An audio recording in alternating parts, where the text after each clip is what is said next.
سرمایه آفرینندگی برد راه بر سوی پایندگی.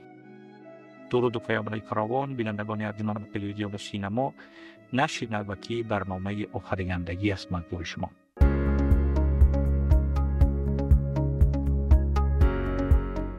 در این برنامه با حضور کارشناس و مسائل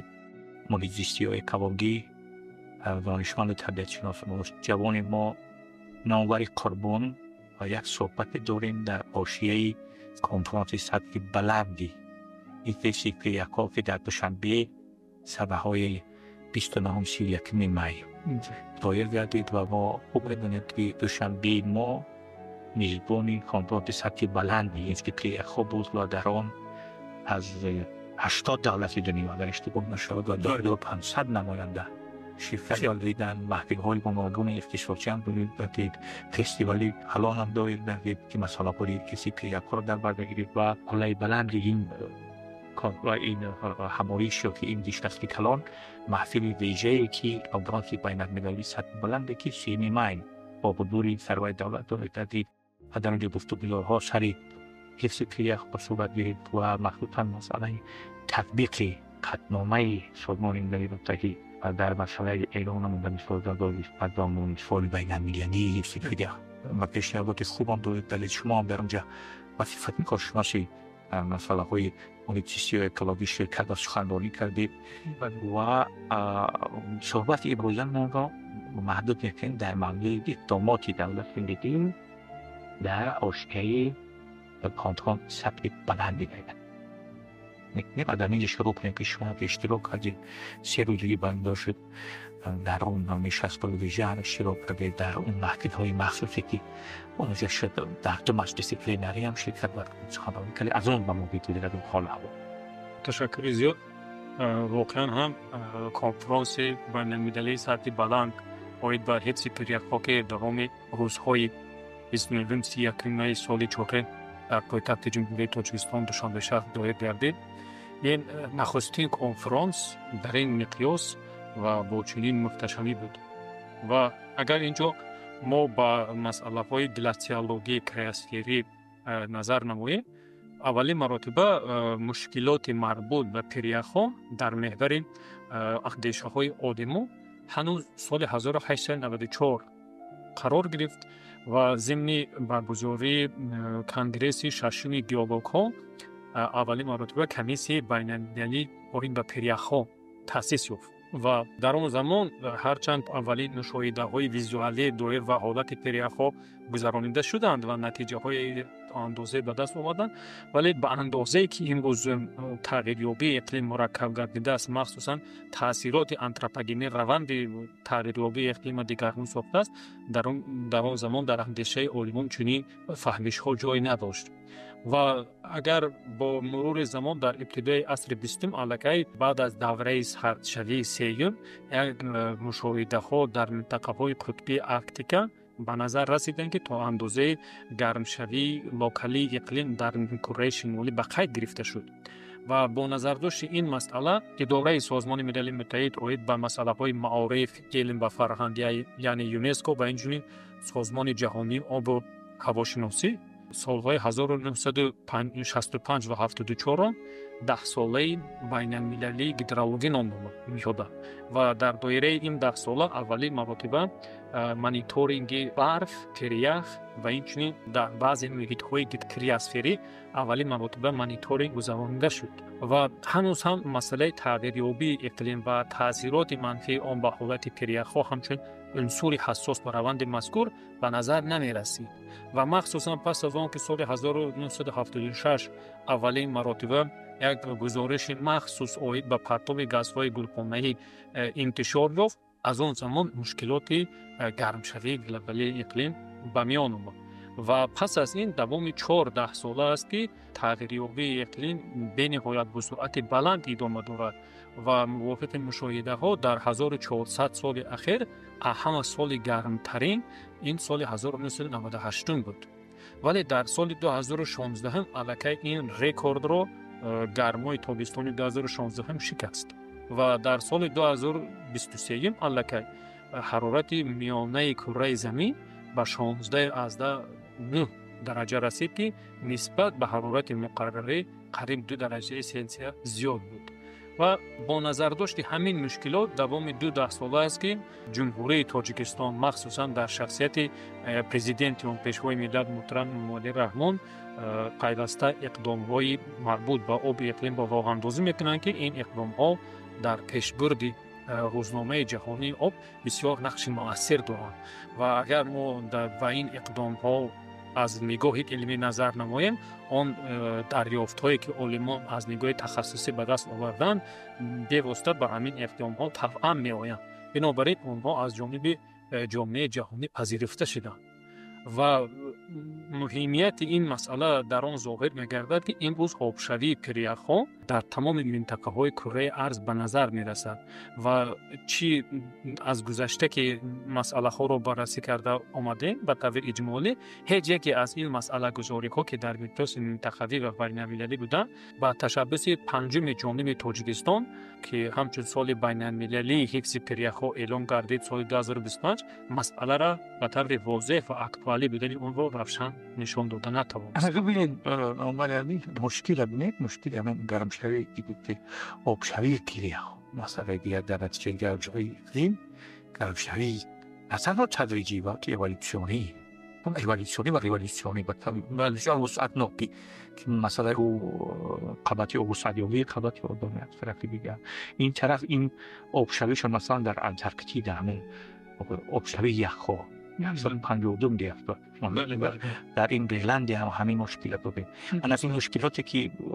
دولت ما پیشنهاد کرد سازمان ملل متحد اکتبولی مشکلاتی او ببینه به همین میزبانی دوشنبه کنفرانس بلندی استیپی همه اینها واقعا آنن که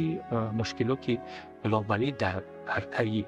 گرمشوی اقلیم حساسیت بیشتر کسب و آلمان درست دایره آلمان رو به هم می‌آورد. در همین کنفرانس که شما حضور داشتید با پیشنهادات مشخصی در این صورت گیرید اگر از پیشنهادات چرا چونگی ما کردن نمیشه. بله واقعا وقتی مسئله مرکب‌تر می‌گردد و در دایره این مسئله با یک چند مسئله دیگر بررسی پیدا می‌شود این از آن شهادت می‌دهد که مشکلات تغییریابی اقلیم این مشکلات کمپلکسی است و تمام جنبه‌های فعالیت انسان و این چنین اکوسیستم را نیز فرا گرفته است و وقتی پرزیدنت جمهوری تاجیکستان ضمن سخنرانی خود در پنل سطح بلند اوید به مشکلات آب اقلیم سال بین‌المللی حفظ پریخ‌ها را اعلام نموده در آنجا چون گفته شما از روند آبشوی یا تنزلیابی پریخ‌ها در ناحیه‌های قطبی از قبیل ارکتیکا در ناحیه قطب شمال و انتارکتیکا در ناحیه قطب جنوب یادآور شدند و این چنین از حالت پریخ‌های ناحیه‌های کوهسار به مانند پامیر، تیانشان، هندوکوش نیز یادآور گردیدند که کاملا درست است و برگزار گردیدن نخستین کنفرانس بین‌المللی سطح بلند اوید به مشکلات حفظ پریخ‌ها این از آن شهادت می‌دهد که امروز این مسئله تمام جامعه جهانی را فرا گرفته است. مثلا موافقت ارزیابی‌های علمی آخرانی که بعضی از کشورها انتشار نمودند آنها رسما اعلام کردند که در بعضی کشورها الکی پریخ‌ها پورا نابود شدند. مثلا در کشورهای اسلوونیا و ونزوئلا الکی به طور رسمی این پروسس خشکشوی و معلومات و حالت پریخ‌ها بسیار ناگوار و کاملا پریخ‌ها از بین رفتند و همچنین با در نظر داشت روند مذکور بعضی از کشورهای دیگر پیشگویی کردند که حالت پریخ‌های آنها در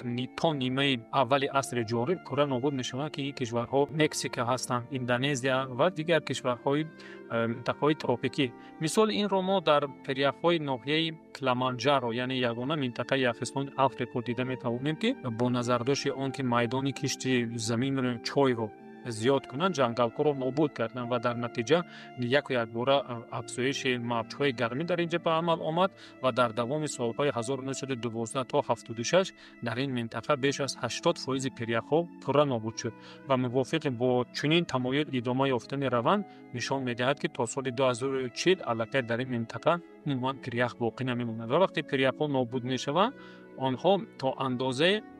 از سطح بالایی خود رادیاسیون آفتاب را انعکاس میکنند برمیگردونند که این به معتدل گشتن حرارت مساعدت می‌نماید و وقتی آنها پوره از بین می‌روند الکی چنین یک رادیاسیایی که پوره به زمین وارد می‌شود و پوره فرو برده می‌شود دیگر این البد آن کاهش می‌یابد. بنابراین از اینجا گرمشوی منطقوی نیز به عمل می‌آید. بنابراین کنفرانسی که برگزار کرده شد پیش از کنفرانس 9 فورم‌های اختصاصی در این کنفرانس دایر گردیدند و در این فورم ها مسئله مربوط به حالت پیریه ها از زاویه های گوناگون بررسی کرده شد. مثلا یکی از فورم ها نام داشت پیریه ها با علم که این فورم را اکادمی ملی علم های تاجیکستان در همکاری با اکادمی علم های جمهوری مقامی چین راه اندازی نمود و اینچنین در فورم از کشورهای آلمان،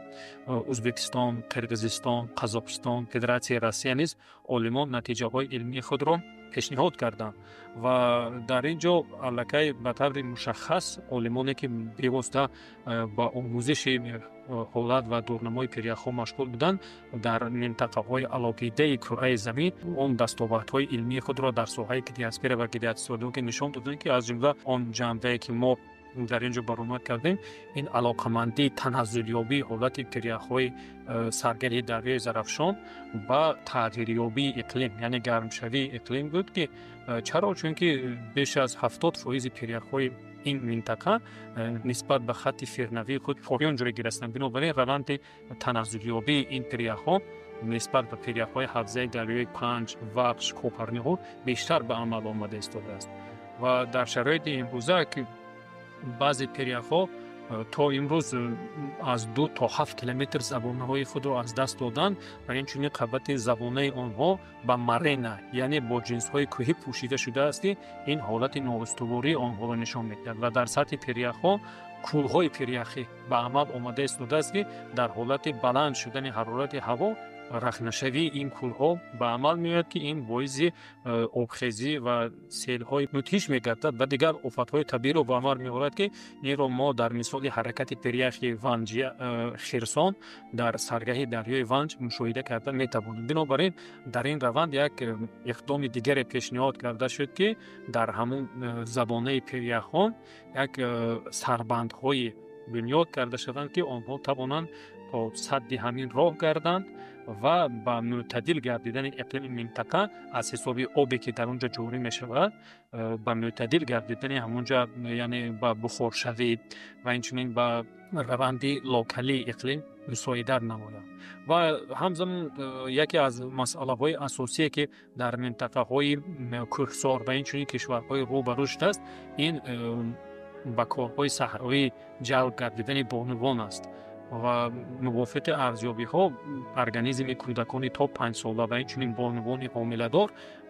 با گرمای از معیار زیاد مخصوصا گرمای از 37 درجه بلند که در بسیار منطقه ها لکه به مشاهده میرسد تاثیرات بین‌نهایت منفی دارد و آسیب پذیری این قشر جامعه نسبت به دیگر قشر 14% بیشتر است. بنابراین با نظر داشت این مسئله فرم زنان در حفظ پیریه ها که این همچون آسیب پذیری بانوان را مخصوصا بانوان حامله‌دار و اینچنین کودکان نورس را نشان میداد که در دایره فورم کودکان و پیریه ها این مسئله را بررسی گردیدن و یک فورم دیگری که با از جانب تشکیلات های بین المللی دایر گردید این تطبیق عملی لایحه های اینوستیسیونی در مثال حوزه دریای زرافشان بود که آن علاقمندی بین آب، آذوقه، انرژی و اکولوژی را طبعا میکرد و همچون مدن برای دیگر حوزه دریاها نیز استفاده کردن ممکن است و در شرایط این روزه که یکی از مسئله های اساسی این مشکلات آبهای فرامرزی است و وقتی روند گرمشوی اقلیم به عمل می آید و کاهش یابی ذخیره های آب به عمل می آید مناقشه ها بین تقسیمات آب سر میزند که منطقه آسیا مرکزی از این مسئله عاری نیست و با نظر داشت این مشکلات فورمی دیپلمات دایر کرده شد و اینچنین فرم تحت عنوان مانیتورینگ کریاسفر یعنی تمام آن منطقه های خشکی سردی زمین که در روند تنزلیابی قرار دارند یک فرم دیگر در مجموع اینها فرم های بودند که مسئله مشکلات تاثیر منفی تغییریابی اقلیم را به حالت پیریه ها از جنبه های گوناگون بررسی می نمودند و در حاشیه کنفرانس مذکور یک حجت مهم نهایتی قطعنامه دوشنبه قبول کرده شد که آن همچنین حجت نتیجوی کنفرانس مذکور با سازمان ملل متحد پیشنهاد کرده می شود. در آنجا البته خریطه راه برای ادامه دادن چنین تشبسات در دایره 10 ساله بین المللی علم‌های کریاسفری که برای سالهای 2025-2034 این هم باشد از جانب جمهوری تاجیکستان در همکاری با جمهوری فرانسه قبول کرده شده است نشان می‌دهد و جهت ادامه دادن تحقیقات علمی دایر به مشکلات مذکور و اندیشیدن تدبیرهای مشخص عملی در روند کاهش دادن تاثیر تغییریابی اقلیم و کم کردن پرتاب‌های گازهای گلخانه‌ای و اینچنین حفظ پری‌ها از مسئله‌های بودند که در این حجت نتیجوی درج گردیده برای پیشبرد عملی روزنامه مذکور و با نخست‌ترین سازمان جهانی یعنی سازمان ملل متحد پیشنهاد کرده شد. همینطور که شما گفته کنفرانس ریسکتی بلند مسئله‌های عمده‌اش همین است پری‌ها اون قطعنامه‌ها اون مثلا رزولوشن در این زمینه قبول همشون به خاطر حل همین مشکلات محیط زیستی است. اقداماتی که حکومت و دولت تاجیکستان در زمینه پری‌ها اعلام نمودند سوالی آبی تولید این همه آبی آشامیدنی مشکلات آبی آشامیدنی خوبی شفافی و آشامیدنی هست و این طرف این کلر مشکلات دیگری کمتری و بیاد بندن پری‌ها هست. همه اینها با طلبات جدی انسانی می‌آورند. یعنی این مشکل مثل اینکه مثلا ائتلاف در زمینه در مبارزه و مقاومت ضد اکستریمیسم فوق‌العاده اینا هست همینطور یک مشکلات جدی است. البته وقت اینم ائتلافی بین المللی را تقاضا می‌کند. یعنی این کار دست جمعی و همگرایی است. در این زمینه آنچه شما که عربی تمام مثلا اون 80 دولت نمایندگان 80 دولت یا 500 نفر متخصصان کارشناسان به این سمت فرمانش دادن در پلیسی و دیگر محاکمت کردن اظهار نظر کردن بحث‌های علمی که نتیجه کارشان هم پیشنهاد کردن و بار دیگر مسئله و اقدامات دولت ما و کارشناسان صاحب ثابت نمایید که مشکلاتی محیط زیستی مشکلاتی گرم‌شوی اقلیم مشکلاتی آبی آشامیدنی و رسای آشامیدنی و دیگر حفظ پری‌ها مسئله پری‌ها مسئله گلوبالی است. در مسئله منطقه‌ای است، در مسئله حلزوی هست، بلکه مسئله گلوبالی است و کار دست جمعانه ائتلافی دست جمعانه تقریبا میگم و اصلا موارد در خاتمه کشت کارشناسی که شما هم گفتید خانم پاکستان دارید مثلا مرکزی شناسی داریم همه اینها چیکار کنیم که همین مشکلات کاهش بیابد شد بالا نرونده کاهش بیابد. البته در اقدامش همون همکاری با سازمان‌های بین‌المللی در سرمایه ریابی همین جبهه کار اینا است. ما چیکار کنیم به طور مشخصی همین مشکل آهسته کاهش بیابد و جامعه جهانی رو به همین مسئله بکشیم مخصوصا مثلا اون کشوری جامعه جهانی به همین مسئله ها سرمایه‌گذاری می‌کنند گرانت‌های کلان می‌کنند چیکار کنیم؟ سلام است که جمهوری تاجیکستان نه همچون کشور پیشنهاد کننده اقدام‌های جهانی در سمت آب و اقلیم بلکه پیش از همه کشوری تطبیق کننده هر گونه اقدام‌های بین‌المللی و منطقوی در علیه مبارزه با تغییریابی اقلیم و عموما کاهش دادن مشکلات اکولوژی میباشد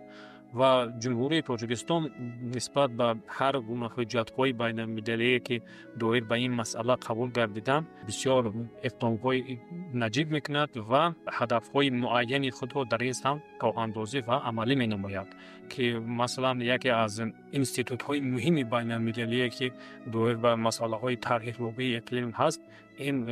کنونسیون پالوی سازمان ملل متحد آید به تغییریابی اقلیم است که در دایره این کنونسیون همه ساله از سال 1995 اینچنین کنفرانس طرف‌ها برگزار کرده می شود و در دایره این کنفرانس دو حجت بسیار مهم قبول گردیده است که این نخستین حجت پروتکل کیوتو می باشد که سال 1997 قبول گردید و در 3 مرحله عملی شد و دیگر حجت این سازشنامه اقلیمی پاریژ است که در کنفرانس 21 طرف‌ها در شهر پاریژ قبول گردید و از سال 2020 الکی حکم عملی برابر. ولی این مسئله نیست که یک یا دو کشور در علاقیدگی و در تنهایی بررسی کنند. مسئله گلوبالی است و بنابراین اگر هر حجتی که در مقیاس بین المللی قبول کرده می شود و تمام کشورهای جهان از این حجت‌ها جانبداری نمودند، معیارهایی که در این حجت‌ها معین کرده شده قبول نمایند، البته می تواند در حفظ اکوسیستم سیاره نقش مهم گذاشت. و با نظرداشت همین نکته ضمن سخن افتتاحی خود پرزیدنت جمهوری تاجیکستان در کنفرانس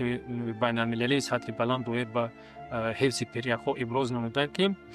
رعایت کردن معیارهای سازشنامه اقلیمی پاریس ما را میتواند که به هدفهایی که گذاشته ایستاده‌ایم نزدیک نماید. ولی بعضی از کشورها الکی این کندنسیاها و این سازشنامه‌ها را اعتراف میکنند و همون پرتاب‌های زیادی که از جانب کارخانه‌ها پرتابته می شود باز پرتاب میکنند. ولی صرف نظر از این، جمهوری تاجیکستان در مبارزه با تغییریابی اقلیم الکی در برابر تشبس‌های بین المللی خود اقدام‌های دولتی را نیز روی کار گرفته است و استراتژی‌های معینی را قبول و تطبیق کرده ایستاده است. امروز در جمهوری تاجیکستان برنامه درازمدت در سمت بنیاد جنگلزارها قبول کرده شده است که این برنامه تا سال 2040 عمل می نماید